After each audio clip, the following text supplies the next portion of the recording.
मैं सबसे पहले मेजर तूर आपके पास आ रही हूं, जरा बताइए योगी आदित्यनाथ के इस बयान को आप किस तरह से देखते हैं, क्योंकि पाकिस्तान की जो इस वक्त स्थिति है उसको लेकर उनका यह बयान है और मौजूदा जो स्थिति अभी हिंदुस्तान में है उसे लेकर। देखिए सुचारिता, अभी ऐसे हमारे पाकिस्तान के विशेष पैनलिस्ट भी आए हुए हैं। देखिए वहां पे इन्फ्लेशन बहुत ज्यादा एक अहम मुद्दा बना पड़ा है। अफोर्डेबिलिटी, जो बेसिक चीजें हैं जैसे कि खाना पीना, दूध हो गया, या जो भी बेसिक रिक्वायरमेंट्स है वो आम आदमी पूरा नहीं कर पाता है। और ना ही पाकिस्तान के जो अवाम है उसके पास कोई चॉइस है कि वो कहीं और रुख कर ले, जैसे कि यूएई में जाके जॉब्स के लिए अप्लाई कर ले, क्योंकि पैसे ही नहीं है लोगों के पास। दूसरा, एम्प्लॉयमेंट जनरेशन खत्म हो चुका है और जितने भी बिजनेसेस थे वो ठप हो चुके हैं। इन्फ्लेशन और बैड इकोनॉमी और मेनली जो फ्लड आए थे पाकिस्तान में, उससे सबसे ज्यादा, बेसिकली कोविड तो था ही था, उसके बाद ये जो फ्लड आए, ये नेचुरल डिजास्टर ने और भी ज्यादा वहां पे इकोनॉमिक आपदा वहां पे क्रिएट की। तो आज की तारीख में एक सिविल वॉर टाइप की सिचुएशन आ चुकी है और मुझे नहीं लगता है कि इसके बाद पाकिस्तान की सरकार के पास कोई विकल्प बचा है सिवाय इंटरनेशनल एजेंसी से मदद मांगने के लिए। और इसी के कारण हम एक्सपेक्ट कर सकते हैं कि कोई ना कोई इन्फ्लक्स ऑफ सिविलियंस भी अब हमारे बॉर्डर्स पे, वेस्टर्न बॉर्डर की तरफ से शुरू हो जाए, क्योंकि वहां पे भूखमरी और स्थिति का काबू से बाहर हो सकती है। जी, इरशाद अहमद साहब भी हमारे साथ जुड़े हुए हैं। इरशाद अहमद साहब, अगर पाकिस्तान ने अपना रवैया नहीं बदला या बाज वो नहीं आया तो फिर खत्म हो जाएगा, वो समापन हो जाएगा उसका? बहुत शुक्रिया जी। मैं ये कहूंगा, थोड़ा सा मुझे सुनिएगा। जैसे मैंने सुना मोहतरम को, इसी तरह मैं चाहूंगा कि मुझे भी सुने। पहले तो मैं ये कहूंगा कि आज 14 अगस्त है, हमारी आजादी का दिन। कल 15 अगस्त है, आपकी आजादी का दिन। आइए मिलकर के सारे दुआ करें कि खुदा करे कि ये साल बड़ा बेहतरीन साल हो। हम लोग और आप लोग शांति, अमन, चैन के साथ रहें, अपने दहशतगर्दों को लगाम डाल करके रखें आप, और करें आजाद कश्मीर को, कश्मीरियों को आजादी दे दें, जो मकबूजा कश्मीर है जहां 39 कश्मीरियों पर जुल्म होता है। आज के दिन हम ये दुआ करते हैं। मैं अपने रब की जात से और अपने भगवान से ये दुआ कीजिए कि खित्ते में अमन रहे और हम अमन शांति। इरशाद जी, यही कारण है कि योगी आदित्यनाथ कह रहे हैं कि पाकिस्तान का विलय हो जाएगा या फिर वो खत्म हो जाएगा। पहले बात सुन लीजिए। देखिए, नहीं, मैंने कहा था मुझे सुनिए, आप अपनी बात रखिए इरशाद जी। मेरा मकसद आज के दिन आपको टोकना नहीं है। करें कि अगले साल, इरशाद जी, अगले साल हम लोग जश्न आजादी इकट्ठे मिलकर के मनाएं और इतना अमन, इतनी शांति, इतना मजा हो कि लोग जश्न आजादी का मजा भूल जाए। वो जो पुराने जश्न आजादी मिलकर मनाएंगे, यानी अखंड भारत मिलकर मनाएंगे, फूल पेश करें, यानी अखंड भारत मिलकर मनाएंगे। देखें अपनी एक्सट्रीमिस्ट जहनियत को छोड़िए। जो मैं कह रहा हूँ उस पर गौर कीजिए। मैं कह रहा हूँ, देखिए यहाँ पर किसी तरह की कोई लड़ाई करने के लिए आपको नहीं बुलाया अरशद जी। मैं लड़ नहीं रहा हूँ, मैं तो दुआ करा रहा हूँ आपसे और अपने आप दुआ कर रहा हूँ। मैं ये कह रहा हूँ कि हम बहन भाई बिछड़े हुए हैं, एक ही सरजमीन है, एक ही जुबान है, एक तो यही बात तो योगी आदित्यनाथ कह रहे हैं। वो कह रहे हैं विलय हो जाएगा। देखिए मैं सुनिए इरशाद जी एक सेकंड। इरशाद जी, इस बात को जरा, इस बयान को थोड़ा समझने की जरूरत है।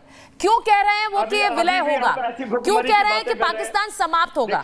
एक सेकंड, आप वापस आइएगा, फिर से बोलिएगा। कर्नल सिंह, इस स्टेटमेंट को थोड़ा समझाने की जरूरत है। जो इरशाद जी ने कही बात, योगी आदित्यनाथ इसलिए कह रहे हैं कि विलय होगा या फिर वो समाप्त होगा, क्योंकि पाकिस्तान में जो अंदरूनी हालात हैं वो किस तरह के हैं वो इरशाद जी अच्छी तरह जानते हैं, लेकिन उसके बारे में बात नहीं करेंगे। एक पोटेंट डेंजर पाकिस्तान के सामने खड़ा है, वो क्यों नहीं समझते हैं, या फिर भारतीय मीडिया चैनल पर इसलिए बोलते नहीं? ये शायद इरशाद अहमद नहीं समझ रहे हैं, उनके राष्ट्रपति तो समझ रहे हैं, इसीलिए संवाद भी स्थापित करना उन्होंने शुरू कर दिया। इरशाद भाई एक मिनट। इरशाद साहब एक मिनट लूंगा आपका।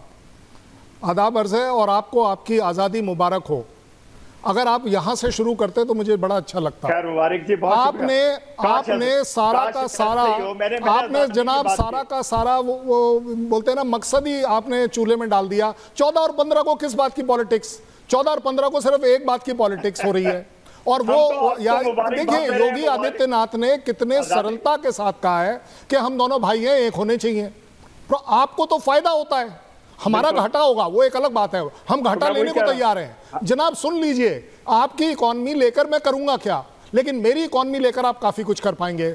आपका टेररिज्म लेकर मैं करूंगा क्या, लेकिन मेरा भाईचारे का जो एटीट्यूड है वो लेकर पाकिस्तान की वाह-वाह होगी, पूरी दुनिया में आपका बिजनेस बढ़ेगा, सब कुछ होगा। आप समझने की कोशिश करिए, इसको बड़े पर्सपेक्टिव पर देखिए। छोटी छोटी बातों पे आप ले देके फिर वापस बलूच में घुस जाते हैं, पीओके में घुस जाते हैं। अरे मुझे समझ नहीं आ रही, आपको वहां घुसने की जरूरत क्यों पड़नी चाहिए। आप एक बड़ी सीधी सादी स्टेटमेंट किसी ने दी है, उसे आप एनकरेज कर सकते हैं, उसको आप सपोर्ट कर सकते हैं, उसको आप वाहवाही कर सकते हैं। आप लेकर फिर वापस घुस गए पीओके में। अरे जनाब, आपके पास 364 दिन है, एक 365वां दिन छोड़ दीजिए इस पॉलिटिक्स को। आपको मालूम है कि वो पीओके आपका नहीं है, और ये मैंने नहीं कहा है, आपके सुप्रीम कोर्ट में आपके लॉयर्स ने कहा है, गवर्नमेंट स्टैंडिंग ने कहा है कि वहां पर पाकिस्तान का कोई रूल अप्लाई नहीं होता है। ये मेरा कहना है ही नहीं। आप जितनी जल्दी ये रियलाइज करें तो आप योगी आदित्यनाथ को थैंक यू बोलेंगे, बहुत बड़ा बड़ा धन्यवाद बोलेंगे कि उस आदमी ने आपके तरफ एक हाथ बढ़ाया है कि ये विलय होना अपने आप में संभव है। वो ये बोल रहे हैं, बड़ी बात को पकड़िए। वो पता नहीं आप कहां ले रहे थे, आप फिर अफगानिस्तान में घुस जाएंगे। अफगानिस्तान में भी आप क्या कर ले रहे हैं, आपकी पोस्ट अटैक हो रही है। इन सब से आपको छुटकारा मिलेगा, क्योंकि अफगानिस्तान के रिलेशन इंडिया के साथ अच्छे हैं। सबसे बड़ी बात, आपकी वो जो 2 पोस्ट उड़ा दी गई, आपके इतने सारे सैनिक मार दिए गए, ये सब होना बंद हो जाएगा।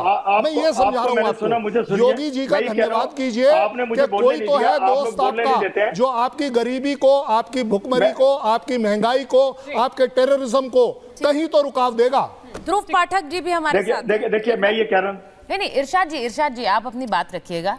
मैं एक एक करके हम लोग आ जाते हैं। ध्रुव पाठक जी से एक बार पूछ लेते हैं एक सवाल। ध्रुव पाठक, मुझे मौका दीजिएगा बोलने का, मेरे दरमियान में बोलिएगा। बिल्कुल आपके पास मौका है, आपके पास अभी भी मौका है, और एक राइट डिसीजन लेने का मौका है पाकिस्तान के पास, उस पर गौर करने की जरूरत है। ध्रुव पाठक जी, ये जो बयान बार बार आते हैं, और आज अब जो योगी आदित्यनाथ का बयान आया है, जिस तरह से पाकिस्तान को लेकर और विलय को लेकर, ये खत्म हो जाएगा इसे लेकर, इसके पीछे एक पृष्ठभूमि भी है। जिस तरह से पाकिस्तान में बार बार, ध्रुव राठी जी को जरा ले आइए स्क्रीन पर, उनसे सवाल हो रहा है। ध्रुव राठी जी, जिस तरह से बार बार पाकिस्तान ने हमने देखा है मिलिट्री रूल, एक बार तख्ता पलट बार बार हुए हैं वहां पर, कई बार एक तरह से लोग सड़कों पर आए हैं मौजूदा सरकार के खिलाफ।